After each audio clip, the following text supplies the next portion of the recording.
जब हम रात को तारों से भरा आसमान देखते हैं तो वह हमें बहुत ही शांत और मनमोहक लगता है। पर हमारा ब्रह्मांड इतनी शांत जगह नहीं है। यहाँ ऐसी घटनाएं होती हैं जो मनुष्य की सोच से परे हैं, और यहाँ पर कई विध्वंसक और भयानक घटनाएं भी होती हैं जिसके बारे में हम कल्पना नहीं कर सकते। तो दोस्तों, आज हम अंतरिक्ष के कुछ ऐसे ही डरों का सामना करेंगे। आप देख रहे हैं स्मार्ट टेक्नोबिज। मेरा नाम है राजीव रंजन कुमार। तो आइए दोस्तों, शुरुआत करते हैं। नंबर 5 पर है एस्ट्रॉइड्स एंड कॉमेट। 9 जनवरी 2017 को जब हम अपने दैनिक कार्यों में व्यस्त थे, तब एक एस्ट्रॉइड यानी कि एक क्षुद्र ग्रह धरती से टकराने के काफ़ी करीब था। 2017 AG-13 के नाम से जाना जाने वाला यह एस्ट्रॉइड धरती और चांद के बीच से आधी दूरी से निकल गया। यह एस्ट्रॉइड 25 से 30 मीटर लंबा था, यानी कि तुलना में यह 10 मंजिली इमारत के करीब था। 2013 में इतना ही बड़ा एक एस्ट्रॉइड रशिया के चेल्यबिंस्क शहर के ऊपर टूटकर बिखर गया था, जिसकी वजह से 1000 से ज़्यादा लोग घायल हुए थे। पर ये दोनों एस्ट्रॉइड उन लाखों करोड़ों एस्ट्रॉइड और कॉमेट यानी कि धूमकेतु में से एक हैं जो हमारे सौरमंडल में मौजूद हैं, और इनमें से कई धरती के परिक्रमा पथ के काफ़ी करीब हैं।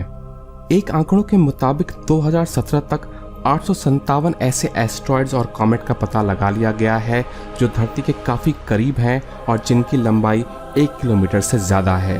अंतरिक्ष में भटकते हुए विशाल पर्वत के आकार के एस्ट्रॉइड पूरी धरती से जीवन का नामो निशान मिटा देने की क्षमता रखते हैं, और माना जाता है हजारों साल पहले एक ऐसा ही विशाल एस्ट्रॉइड पृथ्वी से टकराया था जिसने डायनासोर के पूरी प्रजाति का विनाश कर दिया था। जो हजारों साल पहले हुआ था वह आज भी हो सकता है। इसलिए नासा का एक प्रोजेक्ट है जो धरती के काफ़ी करीब आ रहे एस्ट्रॉइड्स और कॉमेट पर नज़र रखता है। लेकिन यह प्रोजेक्ट भी सिर्फ 1 किलोमीटर लंबाई से बड़े एस्ट्रॉइड्स और कॉमेट पर ही नज़र रखता है जो पूरी पृथ्वी पर विनाश ला सकते हैं। पर इनसे छोटे एस्ट्रॉइड हजारों की संख्या में मौजूद हैं जो पृथ्वी से टकरा सकते हैं। इनके टकराने से विश्व स्तर का विनाश तो नहीं होगा, पर यह एक पूरे शहर का विनाश करने की क्षमता रखते हैं। और चिंता की बात यह है कि इन सब पर नजर रख पाना संभव नहीं है। 9 जनवरी को जो एस्ट्रॉइड धरती के काफी करीब से गुजरा था, उसका पता भी धरती के पास से गुजर जाने के बाद लगाया जा सका। लेकिन हम अभी भी सुरक्षित हैं और ऐसा कोई बड़ा हादसा अभी तक नहीं हुआ है। इसके लिए हमें जुपिटर यानी कि बृहस्पति का शुक्रिया कहना चाहिए, क्योंकि बृहस्पति की वजह से हम बचते आ रहे हैं। बृहस्पति का गुरुत्वाकर्षण बल इतना मजबूत है कि यह इन एस्ट्रॉइड और कॉमेट का रुख बदल देता है और हमें इनमें से कई खतरों से बचाता है। नंबर 4 पर है रोज प्लैनेट। अगर एस्ट्रॉइड्स या कॉमेट का पृथ्वी से टकराना आपको भयानक लगता है, तो किसी ग्रह से पृथ्वी के टकराने के बारे में आप क्या सोचते हैं? अभी तक आपने पृथ्वी के किसी ग्रह से टकराने की अफवाह आपने इंटरनेट पर कई बार सुनी होगी, पर ऐसा हो भी सकता है। जब ग्रहों की बात आती है तो ऐसे खगोल पिंड की तस्वीर दिमाग में आती है जो एक निश्चित कक्षा में अपने सितारे की परिक्रमा करता है। अगर सभी ग्रह अपनी अपनी कक्षा में अपने सितारे की परिक्रमा करें तो कोई किसी से नहीं टकराएगा, पर कुछ ऐसे ग्रह भी हैं जो इन नियमों का पालन नहीं करते हैं। ये वह ग्रह हैं जो किसी भी सौरमंडल से बंधे हुए नहीं हैं और खुलेआम अंतरिक्ष में भटकते हुए सीधे आकाशगंगा की परिक्रमा करते हैं। इन ग्रहों को रोज प्लैनेट यानी कि लावारिस ग्रह भी कहा जाता है। ये ऐसे ग्रह हैं जो किसी कारण से अपने सौरमंडल से बाहर धकेल दिए गए हों, या फिर इनका निर्माण अपने आप हुआ हो, ठीक वैसे ही जैसे सितारों का निर्माण होता है। और ऐसे पिंड जिनका निर्माण अपने आप हुआ है, उन्हें इंटरनेशनल एस्ट्रोनॉमिकल यूनियन ने ब्राउन ड्वार्फ का नाम दिया है। और ये लावारिस ग्रह और पिंड भारी संख्या में अंतरिक्ष में मौजूद हैं, और क्योंकि इनका अपना प्रकाश नहीं होता, इन्हें सीधे तरीके से देख पाना संभव नहीं है। वैज्ञानिकों का मानना है कि इनकी संख्या ब्रह्मांड में मौजूद सितारों के बराबर है, यानी कि जितने सितारे आप आसमान में देख रहे हैं उतने ही लावारिस ग्रह भी आसमान में मौजूद हैं। वाइस 0855 एक लावारिस ग्रह है जो अब तक के ढूंढे गए लावारिस ग्रहों में से सबसे करीब है। यह ग्रह पृथ्वी से 7 प्रकाश वर्ष दूर है।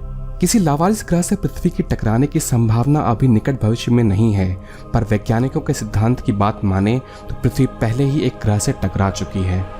जायंट इम्पैक्ट के सिद्धांत के मुताबिक 450 करोड़ साल पहले एक मंगल ग्रह के आकार का ग्रह, जिसे थिया के नाम से जाना जाता था, पृथ्वी से टकरा गया था। माना जाता है कि यह ग्रह पृथ्वी के समानांतर कक्षा में परिक्रमा करता था और बृहस्पति और बुध ग्रह के गुरुत्वाकर्षण के प्रभाव से यह पृथ्वी की कक्षा में आकर पृथ्वी से टकरा गया।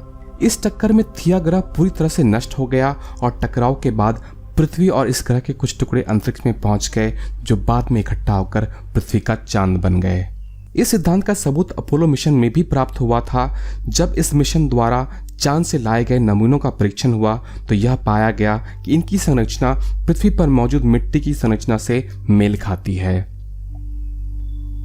नंबर 3 पर है हाइपर वेलोसिटी स्टार। एक लावारिस ग्रह से ज्यादा खतरनाक क्या हो सकता है? एक लावारिस भटकता सितारा। तो आइए मिलते हैं हाइपर वेलोसिटी स्टार से। हाइपर वेलोसिटी स्टार एक ऐसा सितारा है जो काफी तेज गति से अंतरिक्ष में चलता है। इनकी गति इतनी तेज होती है कि ये आकाशगंगा की एस्केप वेलोसिटी से भी ज्यादा होती है।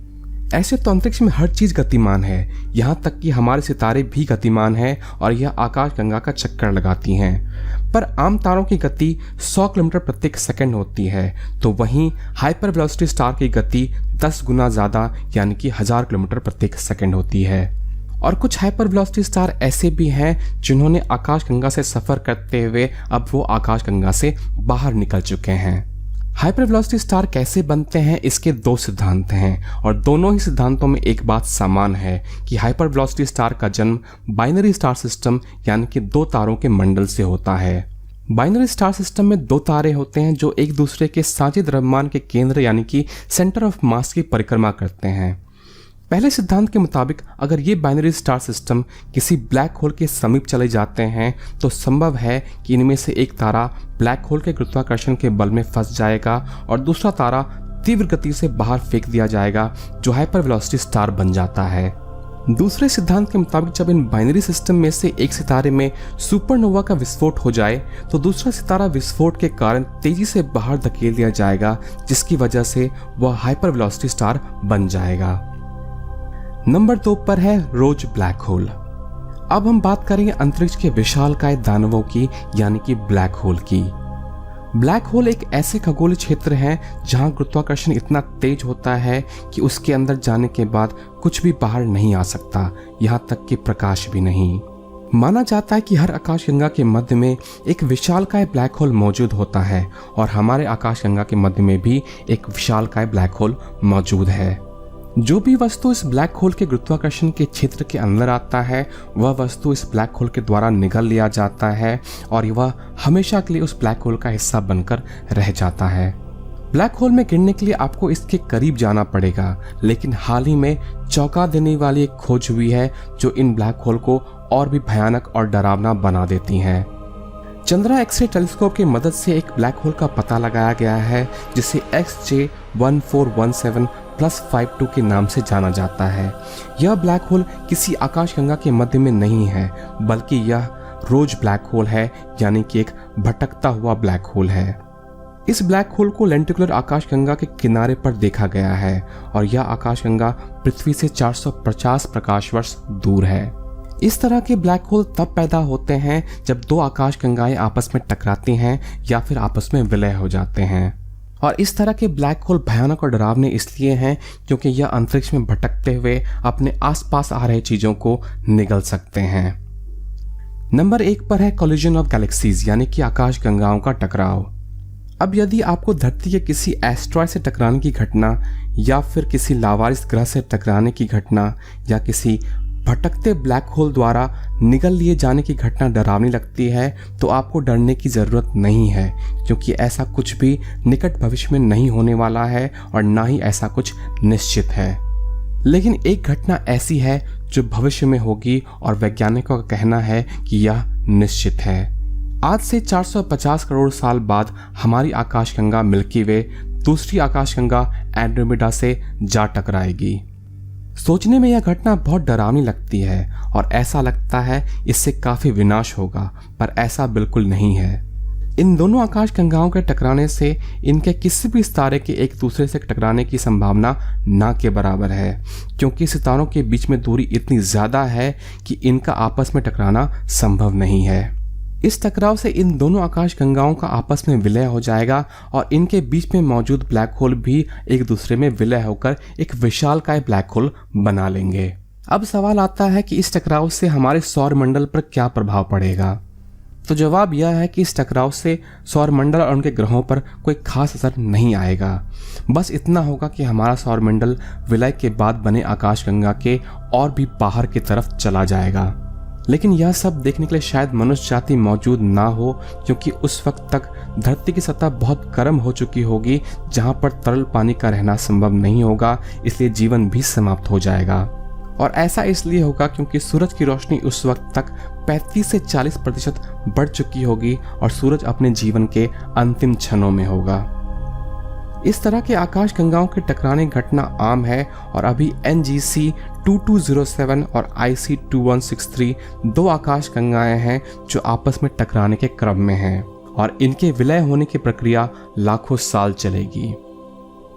आशा करता हूं दोस्तों आपको यह वीडियो पसंद आया होगा। अगर पसंद आया तो लाइक ज़रूर करें और सब्सक्राइब ज़रूर करें, क्योंकि मैं इस चैनल पर ऐसे ही इंटरेस्टिंग वीडियो शेयर करता हूं।